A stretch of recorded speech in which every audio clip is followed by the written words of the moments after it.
पिछले एपिसोड में हमने ये जाना कि पृथ्वी कैसे एक आग के गोले से जीवनदायिनी धरती बनी, पृथ्वी पर कैसे जल, ऑक्सीजन और ओजोन लेयर की उत्पत्ति हुई। आज के इस एपिसोड में हम जानेंगे कि पृथ्वी पर जीवन की उत्पत्ति कैसे हुई। तो ज्यादा देर ना करते हुए चलिए शुरू करते हैं। According to the chemical evolution theory, आज से करीब 4.5 अरब साल पहले धरती को एस्ट्रॉइड्स की बारिश का सामना करना पड़ा, जिसे हम द लेट हैवी बॉम्बार्डमेंट के नाम से भी जानते हैं। उस समय धरती पर प्रतिदिन 1000 से भी ज्यादा उल्कापिंडों की बारिश हुआ करती थी, पर इन उल्कापिंडों की खास बात यह थी कि ये अपने साथ अपने अंदर न सिर्फ बर्फ के क्रिस्टल लाए थे, बल्कि धरती के एटमॉस्फेयर को बनाने के लिए नाइट्रोजन गैस भी लाए थे। उस समय धरती के वातावरण में सिर्फ जहरीली गैस भरी पड़ी थी और यहाँ पर ऑक्सीजन का कोई नामो निशान नहीं था और न ही यहाँ जीवन किसी भी रूप में मौजूद था। फिर इसके लगभग 100-200 करोड़ साल बाद हमारी धरती पर एक बार फिर से उल्कापिंडों की बारिश शुरू हुई। अब की बार ये उल्कापिंड अपने साथ हमारे समुद्रों के लिए न सिर्फ पानी लाए थे, बल्कि कुछ अनमोल चीजें जैसे minerals, carbon, protein, amino acid भी लाए थे, जो ये एस्ट्रॉइड अपने साथ ब्रह्मांड के किसी भी अनंत कोने से हजारों प्रकाश वर्ष की दूरी तय करके लाए थे। लेकिन हमारे समुद्रों की गहराई में तापमान काफी कम था, क्योंकि यहाँ तक सूर्य की रोशनी नहीं पहुँच पाती थी। लेकिन फिर भी यहाँ कुछ ऐसा था जो समुद्रों को अंदर से समय समय पर गर्म रखने का काम कर रहा था। समुद्र की गहराई में छोटी छोटी प्राकृतिक चिमनियाँ थी, जिसके कारण समुद्र की गहराइयों में भी पानी गर्म रहा करता था। जब ये सभी तत्व समुद्र की गहराई में पहुंचे, तो वहाँ मौजूद छोटी छोटी प्राकृतिक चिमनियों के कारण इन सभी तत्वों में केमिकल रिएक्शन शुरू हो गया, जिसके कारण 3.5 अरब साल पहले यहाँ जीवन की शुरुआत हुई। शुरुआत में ये जीव एक प्रकार का बैक्टीरिया था, जो कि एक सिंगल सेल जीव था, जिसको प्रोकैरियोट्स के नाम से जाना जाता है। किसी कारण से ये बैक्टीरिया समुद्र में बहुत तेजी से फैलने लगे। साथ ही ये बैक्टीरिया रोजाना अपनी पॉपुलेशन हजारों की संख्या में बढ़ा रहे थे। इसके चलते कई करोड़ों साल के बाद समुद्र के अंदर इन बैक्टीरिया की तादाद इतनी ज्यादा बढ़ गई कि ये आपस में जुड़कर पत्थर जैसी संरचनाओं में बदल गए थे, जिसको स्ट्रोमेटोलाइट्स के नाम से जाना जाता है, जो कि फोटोसिंथेसिस यानी प्रकाश संश्लेषण किया करते थे, जो बायो प्रोडक्ट के रूप में ऑक्सीजन का निर्माण करते थे, जिसके कारण धरती को और एक अनमोल चीज मिली, जिसके कारण आज हम जिंदा रह पाते हैं। करीब 2 अरब साल तक इस प्रक्रिया के चलते पृथ्वी के वायुमंडल में ऑक्सीजन की मात्रा काफी बढ़ चुकी थी।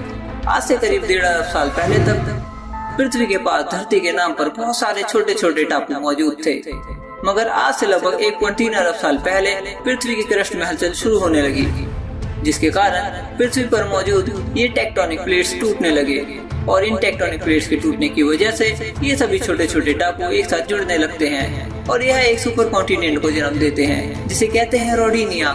उस वक्त धरती का तापमान 30 डिग्री सेल्सियस हुआ करता था और धरती पर एक दिन 18 घंटे का हुआ करता था। आज से करीब 75 करोड़ साल पहले पृथ्वी के क्रस्ट में वापस से हलचल शुरू होने लगती है, जिसके कारण पृथ्वी के सुपर कॉन्टिनेंट 2 भागों में बढ़ जाते हैं। इसके साथ ही धरती पर ज्वालामुखी के फटने का सिलसिला भी जारी था, जिसके कारण न सिर्फ लावा बल्कि बहुत सी हानिकारक गैस भी वातावरण में फैलने लगती है। अब वातावरण में फैली इस कार्बन डाइऑक्साइड ने सूर्य की किरणों को सोखना शुरू कर दिया, जिसके कारण धरती का तापमान बढ़ने लगा, जिसकी वजह से समुद्रों के जल से बादलों का निर्माण हुआ और वातावरण में मौजूद कार्बन डाइऑक्साइड की उपस्थिति ने मिलकर अम्ल की वर्षा की। बारिश के साथ आने वाली कार्बन डाइऑक्साइड को चट्टानों और पत्थरों ने सोख लिया। वातावरण में कार्बन डाइऑक्साइड कम हो जाने के कारण कुछ हजार सालों में तापमान घट गया और यहीं से शुरुआत होती है फर्स्ट आइस एज की। लेकिन जैसे जैसे समय बीता, वैसे वैसे धरती पर कार्बन डाइऑक्साइड की मात्रा बढ़ने लगी, जिससे पृथ्वी का तापमान वापस बढ़ने लगा और धरती में मौजूद बर्फ पिघलने लगी, जिसके कारण पृथ्वी वापस से नॉर्मल कंडीशन में आ जाती है। आज से लगभग 60 करोड़ साल पहले ओजोन नाम की एक गैस का निर्माण हुआ। लगभग 15 करोड़ साल तक ओजोन गैस की ये परत काफी मोटी हो चुकी थी, जिसने धरती पर आने वाले अल्ट्रावायलेट रेस को रोककर धरती पर जीवन की शुरुआत को एक आधार दिया और धीरे धीरे एसिड रेन का असर भी खत्म होने लगा। साथ ही समुद्र में मौजूद पानी भी नीला होने लगा। आज से लगभग 55 करोड़ साल पहले समुद्र की गहराई में मौजूद एक कोशिकीय जीव अन्य जीवों में बदल चुके थे और पहले बहुकोशिकीय जीवों का भी जन्म हो चुका था। साथ ही जन्म होता है 5 सेंटीमीटर लंबे इकाया का। ये पहला ऐसा जीव था जिसके पास रीढ़ की हड्डी मौजूद थी और अब तक समुद्र में बहुत प्रकार के पेड़ पौधे भी आ चुके थे। आज से लगभग 46 करोड़ साल पहले धरती के महाद्वीप अब और भी कई भागों में टूट गए थे। इसके साथ ही पेड़ पौधे अस्तित्व में आए, जिसके कारण वातावरण में ऑक्सीजन की मात्रा धीरे धीरे बढ़ने लगी। साथ ही समुद्रों में हजारों प्रकार के जीव जन्म ले चुके थे और उनमें से सिर्फ एक जीव, जिसे टिकटैनिक के नाम से जाना जाता है, समुद्र से बाहर आने का फैसला लेता है। और लगभग 1.5 करोड़ साल के विकास क्रम के बाद ये जीव जमीन पर पूरी तरह रहने लायक बन गया था, जो कि टेट्रापॉड्स के नाम से जाने जाते हैं। आज से लगभग 36 करोड़ साल पहले टेट्रापॉड्स पूरी तरह से विकसित हो चुके थे। यही वो जीव थे जो आगे चलकर डायनासोर्स, बर्ड्स, मैमल्स और इंसानों में विकसित हुए। इसके साथ जलवायु में और भी बदलाव होने लगे।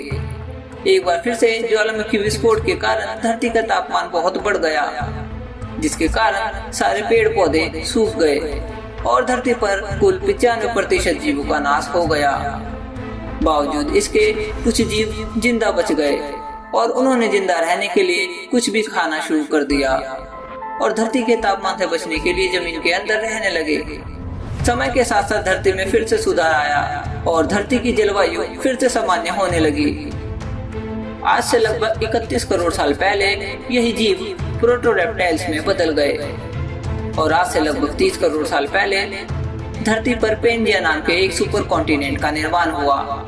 साथ ही धरती की सतह पर फिर से नए नए पेड़ पौधे उगने लगे और अब जो 5% जीव बचे थे, उनमें से कुछ जीव विकसित होने लगे और जन्म हुआ एक नई प्रजाति के जीव का। ये नई प्रजाति थी डायनासोर्स। इन डायनासोर्स में भी अनेक प्रजातियां थी, जिनमें से कुछ शाकाहारी थे तो कुछ मांसाहारी थे, कुछ जमीन पर रहते थे तो कुछ समुद्र में, तो कुछ हवा में उड़ा करते थे। और उसके बाद आया मेसोजोइक एरा, जो आज से लगभग 25 करोड़ साल से 6.5 करोड़ साल पहले तक चला। यह वही समय था जब डायनासोर्स और पहले मैमल्स ने धरती पर जन्म लिया था। लेकिन ये मैमल्स आज के मैमल्स जैसे नहीं थे। ये बहुत ही छोटे हुआ करते थे और आकार में लगभग आजकल के चूहे जैसे थे। लगभग 15 से 16 करोड़ साल तक इस धरती पर डायनासोर्स ने राज किया। लेकिन आज से लगभग 6.5 करोड़ साल पहले ऐसा क्या हुआ जिसके कारण डायनासोर्स का अंत हो गया और धरती पर इंसान की उत्पत्ति कैसे हुई, जानेंगे नेक्स्ट वीडियो में।